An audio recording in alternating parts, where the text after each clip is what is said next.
transcribed. Your Family Theater presents John Charles Thomas and Esther Williams.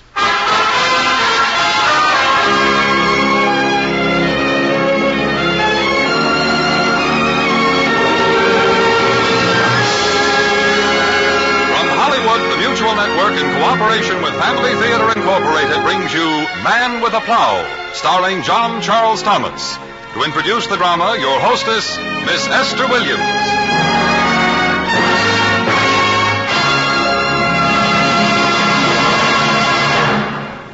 Thank you, Jean. Tonight we're happy to have an old friend of Family Theater back with us again, John Charles Thomas, in a play written for us by Carlton E. Morse. Mr. Thomas's role, well, perhaps I'd better tell you something about our story for this week first. If you haven't heard of Jackson County, and if you've never heard of Bear Creek, you still may have heard of Noah Stevens. He is a giant of a man with the strength of 3, full of honesty and integrity. And on this golden afternoon at the end of Indian summer, with the hills already beginning to turn blue and cool, you can just barely make out a hulk of a man following 2 black mares. His voice is raised in song. This is Noah Stevens. Work for the night is falling, work in the morning hours, work while the dew is sparkling, work mid-springing flowers. Come on, Sadie. Lead into that car, girl. Work when the last dew fadest. Sadie, you're the laziest mare I got on the whole farm. Get up there. And don't think I don't know what you're thinking about either. Yes, sir. Love can be dreamed like a song can be sung. Great day, Sadie. You've had 9 foals on this farm and you're only 12 years old. Come on, don't you get lazy too, Bertha. You're only a 5-year-old. Well, look who's coming out to greet us. Whoa, girl. Whoa, girl. Well, if it isn't Timothy John. Aren't you a long way from home? Hello, Grandfather. I've been fishing. Ha! Fishing. Yeah, in Bear Creek, but I didn't catch anything. But all you'll get in Bear Creek this late is crawdads and carp. Can I ride in your plow, Grandfather? I don't know about that, Tim. If you slipped off the beam, I'd be likely to plow you under. Oh, no, you wouldn't. You'd be surprised how many young sprouts gets plowed under every year. Tell you what, though, you can ride astride Bertha if you've a mind to. Okay. All right, then. I'll swing you up. Up you go. Oh, boy, swell. Shall I drive? Oh, I'm afraid we'd plow a mighty crooked furrow if we did that. No, you just ride along, and I'll handle the lines. Here we go. Come on, Bertha. Sadie. Come on, Sadie. Isn't it about quitting time? 2 more furrows, and we'll head for the barn. I heard you singing clear down at the creek. Was I? I wouldn't be surprised. My mother says you could have been a real singer on the stage if you'd wanted to be. You don't tell me. Why didn't you be a singer on the stage, Grandfather? Well, then I couldn't have had the Bear Creek farm. You couldn't? Well, it isn't likely. And I couldn't have had 4 sons and 2 daughters, not to mention 7 grandchildren. Can't singers on the stage have children? Oh, can't they? Yes, I suppose they can, Timothy John, only mostly they don't seem to get around to it. Mom says you named them out of the Bible. All 6 of them. Matthew, Mark, Luke, and John for the boys, Ruth and Naomi for the girls. Hey, look, there's Jeff Turnbull's wagon stopped over on the road. Well, now what do you suppose Jeff wants this time? He's sitting on the fence waiting for us. Chewing on a wheat straw, no doubt. His horses look awful scrawny, don't they? Poor critters. So does his farm. Everything he's got. Even Mrs. Turnbull and Lucy. Improvident. What's that mean? Well, never mind for now. Afternoon, Jeff. Howdy, Mr. Stevens. Ooh, Sadie. Ooh now. Want to see me, Jeff? I got my spring wagon stuck in a mud hole. Oh, there, Timothy John. Hello. Wait till I slide off Bertha. There. You stuck in the road? Up to the hubcaps. Well, let's get over the fence and have a look. In Tonka don't they fix this county road, Mr. Stevens? Look at it. The whole countryside dry as dust this late in autumn, and there's this piece of road wet as a swamp. Yeah, there's an underground spring along here. Most farmers take the cutoff around this stretch of road. It ain't right. County ought to do something about it. Third time this season you've been stuck in this mud hole. Throw me that plank out of your wagon. Yeah. Thought you might hit your plow team on the head of my horses. Don't need any extra horses. You've only got a spring wagon here. 1,500 pounds a wagon here. Timothy John. Yes, sir. You want you and me both to get skinned alive? Now you keep back out of this mud hole. Now then, Jeff, get a hold of your reins and get your horses' tails up. You gonna lift that left hind wheel out of the muck? When I say go, you give those critters the whip. You ready? Come on, you Bill. Come on, Nero. Wake up. Come on, you hay burner. Get your heads up. Yep. All right, Mr. Stevens. Then let's go. Let's go. Horses, Mr. Turnbull. Come on,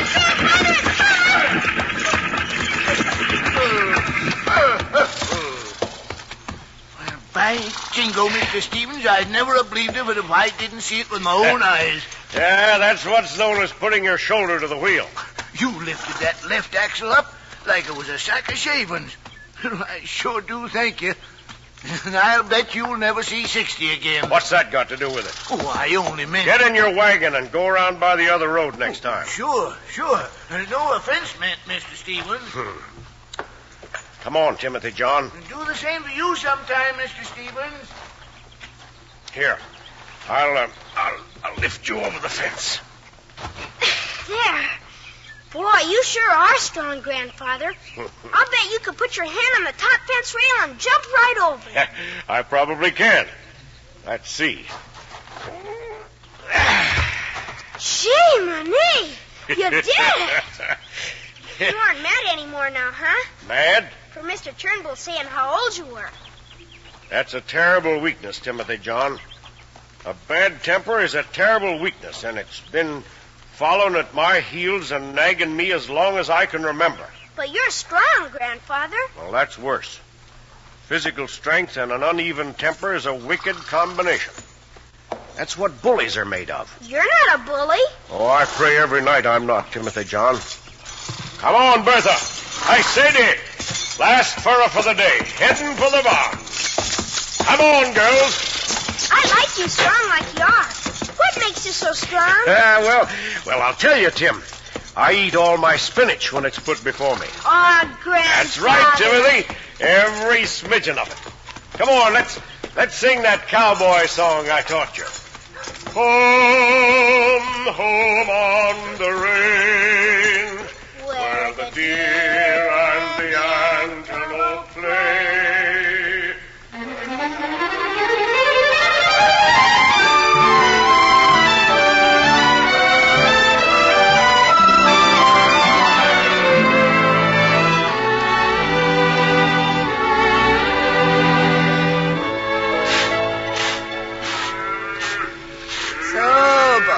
So now, girl. Well, that takes care of your milk supply, old girl. You finished with Letty already, John? Gave down her milk like a leaky faucet.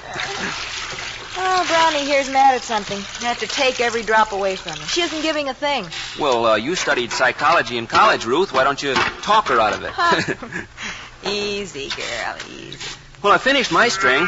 I'd better start in on Dad's. Well, looks like he intends to plow until bedtime. Here he comes. Doesn't he ever get tired? Listen to him.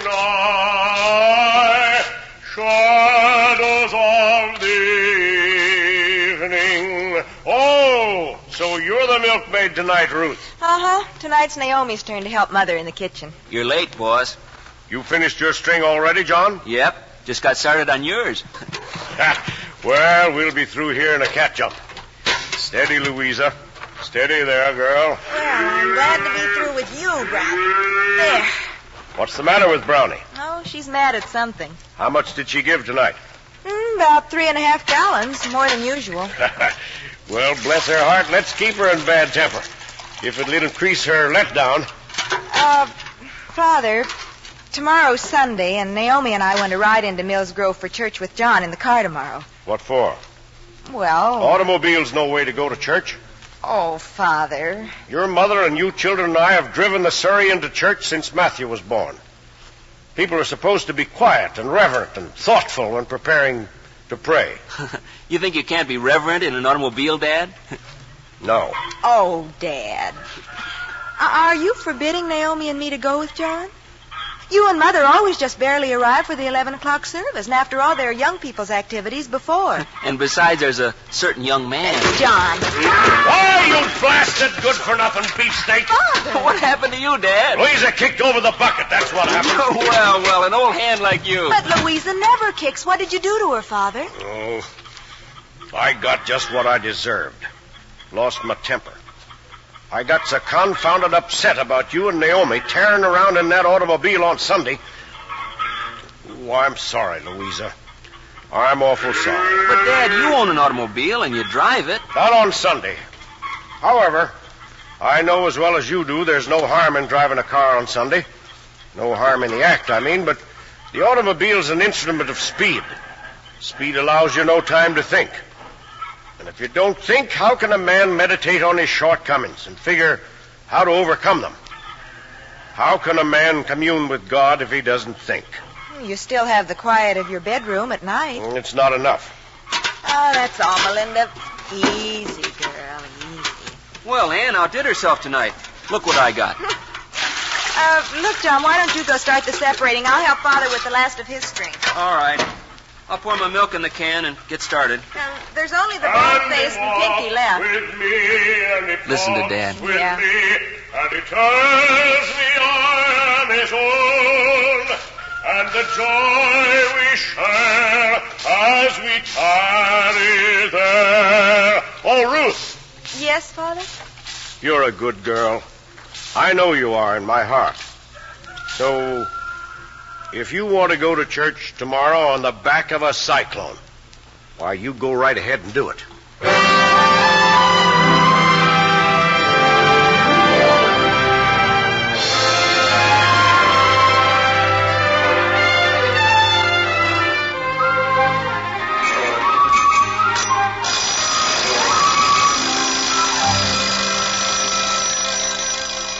What in the world, Naomi? It's that silly alarm clock again, Mom. I'll turn it off. I thought I didn't hear it go off this morning. It was set for 5:30 a.m., and here it is going off at 7:30.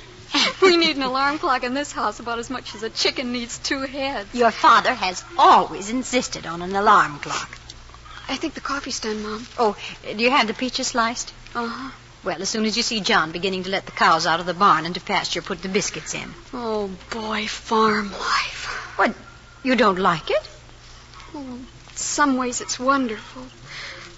But, Mom, don't you think Ruth and I are too old to have to milk cows and do farm chores? Honest to goodness, we're the only girls in the whole county. Well, it doesn't seem to have hurt you. Two prettier girls. It's my last year in high school, and Ruth's home from college. Your father thinks... Dad should have been a bearded patriarch back in the Bible days. Naomi. Well, he should. Ruth and Naomi. Matthew, Mark, Luke, and John. Golly, Mom, are we living today or back in the Old Testament? Your father is very highly regarded in this modern world. Oh, sure.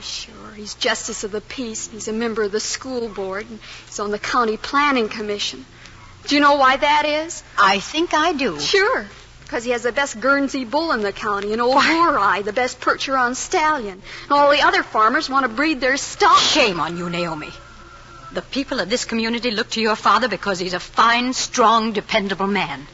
He has ideals, and he lives by them. He wants his whole family to have the same reputation.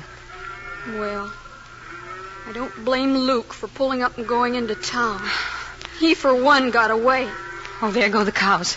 Put the biscuits in. Uh-huh. Well, anyway, Ruth and I get to ride into Mills Grove with John in the car. Let's wash up the kitchen utensils while we're waiting. We'll be busy with the dishes, changing the beds, and sweeping up after breakfast. We won't have much help from Ruth. Well, I know one thing. I'll milk cows for my father, but if my husband ever mentions cows to me, I'll divorce him quicker than you can say scat. What's that? Oh, Noah, I didn't hear you come in. I'd better get the bacon and eggs in the fire. Just a minute, Naomi. Yes? Did I hear you mention divorce? Never mind now, Noah. Naomi was just talking to hear herself talk. I still hate the word. Divorce. But, Father... Listen to me, child. I'm not trying to force an idea on you. There's reason behind my feeling. Will you listen to me? Of course, Father. Divorce is the evil in our civilization which has festered and come to a head. It's all things negative in our life. It's not a laughing matter. It's not amusing. And it's not a condition to be taken lightly. Divorce is the death of family life. The word itself is evil in all its connotations. If it is all this, do you wonder I insist and it doesn't belong in this loving household? I think Naomi understands you, Noah. Do you, Naomi? Yes, Father. Thanks for listening. Well, Ellen, looks like you and I are alone in going to church behind the horses this morning. We'll take the light rig and give our high-stepping Ruby a little exercise.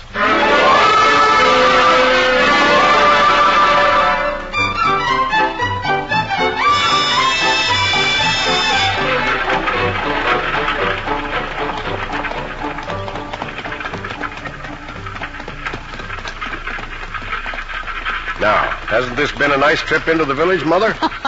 Very pleasant. Why anyone wants to burn up the road in a car? Now, Noah. We've heard meadowlarks sing. We've inhaled the loamy smell of new-turned earth. We've had time to cast our eyes about and enjoy the beauties of the countryside. I'll go into church this morning feeling one with my environment, one with my maker. The automobile... Whoever heard a meadowlark sing from a car? Or if you do, it sounds as though the notes were being torn from the poor bird's throat by pure physical violence. Aren't you going to turn here? Well, we've got a few minutes before church time. I'd like to drive through the village square and past the old schoolhouse. The janitor says the lawn is dying. I want to see for myself. Noah, Well, did it ever occur to you that you might be expecting too much farm work from Ruth and Naomi? fiddlesticks. Especially milking night and morning. They're grown-up young ladies. And fully capable of taking their share in the day's work. But young women of Are today... spoiled, headstrong, given to heedlessness, vanity, mawkish romanticism, with no sense of their responsibilities to themselves, their community, or to civilization. My daughters are going to know that satisfaction in this life and contentment in their spirit can come only by good work and hard work and the sense of knowing how to do and doing it. Of course, Noah. Hello. What's going on in the village square? Why, there seems to be a crowd congregated. Easy, girl, easy. Mostly men. Why aren't they in And I church? tell you people, We'll drive by. at the time Why, Noah, isn't that a man on a platform or something who talking to all them? the land and gentry, Soapbox, who throw all back right. off your labor and my labor and the good things which come out of the earth and which belong to you and me just as much as they belong to him. What this country needs is a cleaning out, a turning over, a revolutionary way of thinking. Why should the rich landowner live with his well-fed wife and his well-fed sounds mean, children? Noah. And with his Agitator. granaries running Hold over? these lines, Ellen. And his Noah, hay-barns you stay in this full of buggy. birds. Take these lines. And his Noah, fat Stevens, you cats come right sleep back here and over. get in this buggy. While you and I and our wives and our children eat the crumbs from his table and keep our noses to his grindstone. There are other ways of life that you folks don't know anything about. Other countries are taken up with them. Other people know about them. A kind of life where there ain't anybody got any more than anybody else. Everybody's got exactly the same thing. How right you are, my friend. Everyone has exactly the same thing. And that's precisely nothing. Hello, Jeff. Howdy, Mr. Stevens. Who is this man? One of the landed plutocrats? I'll bet my last dollar on Have it. you got a dollar? If you have, I venture it came from foreign sources. There he is, fellow citizens. There, right before your eyes, stands one of the very people I've been talking about. Rich, hard, mean, tight-fisted. I'll tell you what I'll do. You say I'm hard and tight-fisted. You say half of what I raise on my land belongs to you.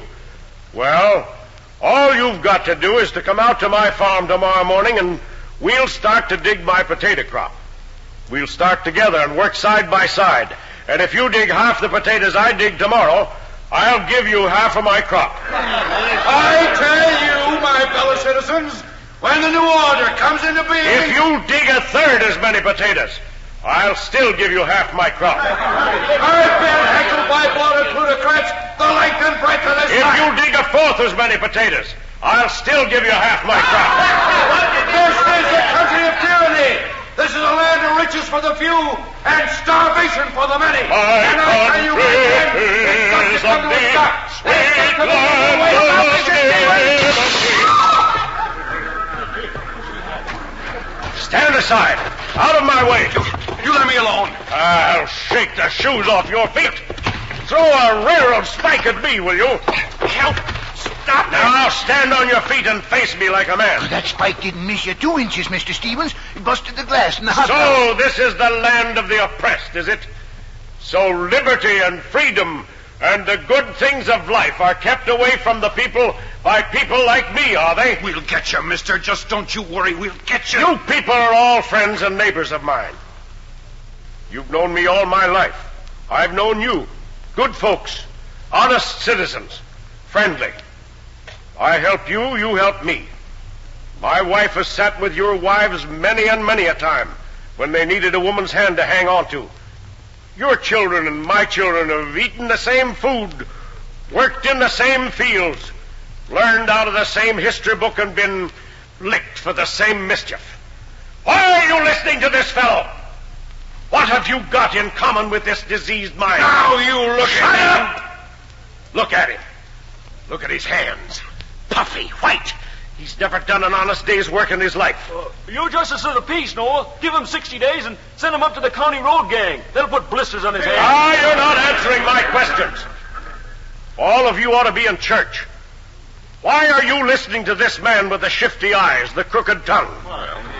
I'll tell you why. You're fascinated.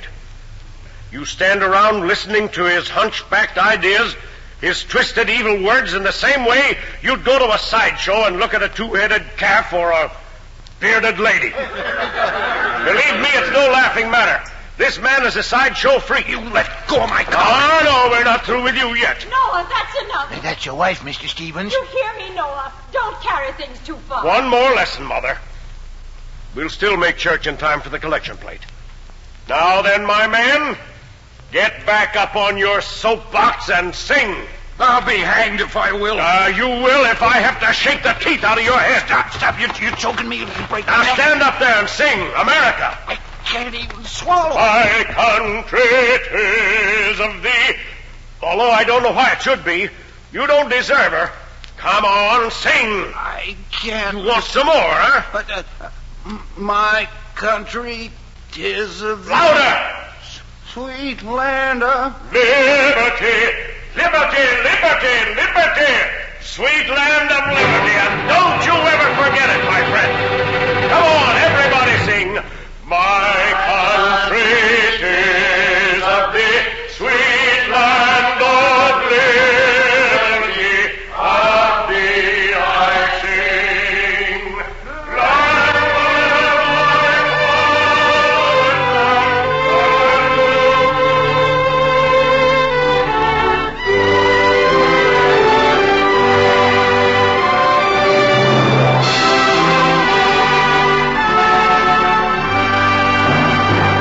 of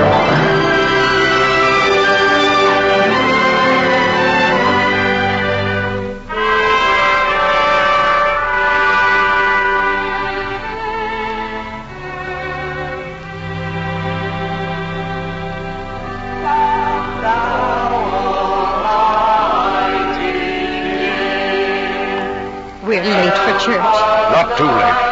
You're red and perspiring. Pull down your vest. I'll cool off. Here, look at your tie. Around under your ear. Now, Mother, don't fuss. Well, that evil man threatened you. He said they'd come back and do you an injury.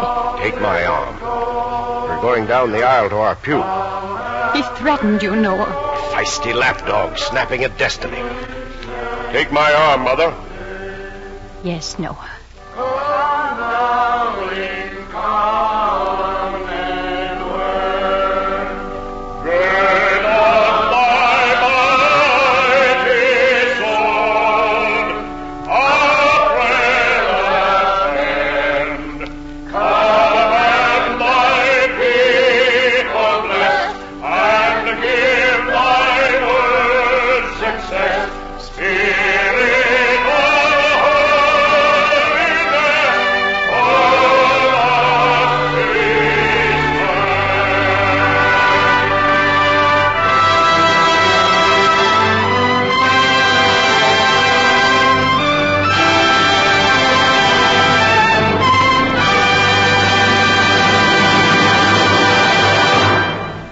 Thank you, John Charles Thomas, for your wonderful portrayal of a great character, Noah Stevens.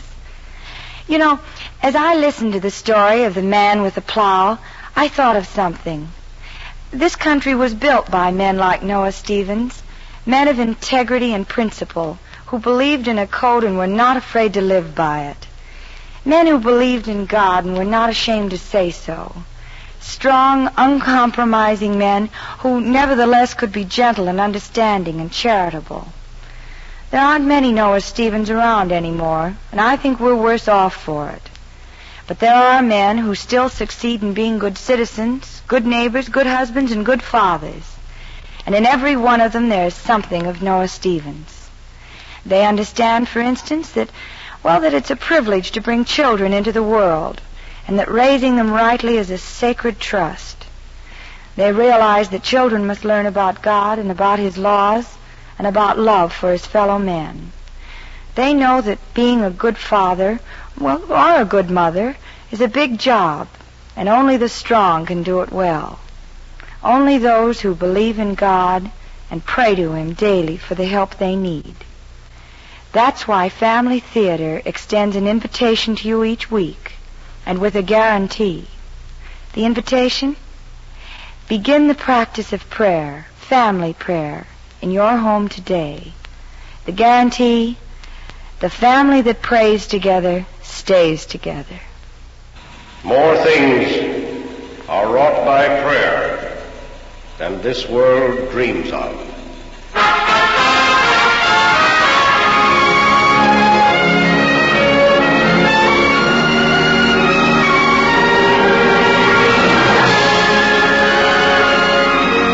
Thank you, Esther Williams. Tonight's Family Theater has brought you John Charles Thomas in The Man with the Plow, with Esther Williams as your hostess. Tonight's play was written and directed for Family Theater by Carlton Morris, with music by Harry Zimmerman, and was supervised by Jaime Del Valle. Heard in our supporting cast were Jeanette Nolan, Lorette Philbrand, Peggy Weber, Billy Idelson, Johnny McGovern, Russell Thorson, and Earl Lee. Next week, our Family Theater star will be Gene Cagney, and your host will be Lloyd Nolan. This series of Family Theater broadcasts is made possible by the thousands of you who felt the need for this type of program, and by the Mutual Network, which has responded to this need. This is Gene Baker inviting you to join us next week at the same time when Gene Cagney and Lloyd Nolan will star on Family Theater.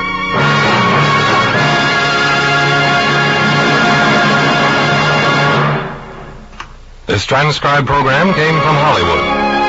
There's great entertainment for outdoor men and their families with Bill Slater on the Hunting Club of the Air. Hear the Fishing and Hunting Club over most of these stations at its new time, 8:30 every Thursday.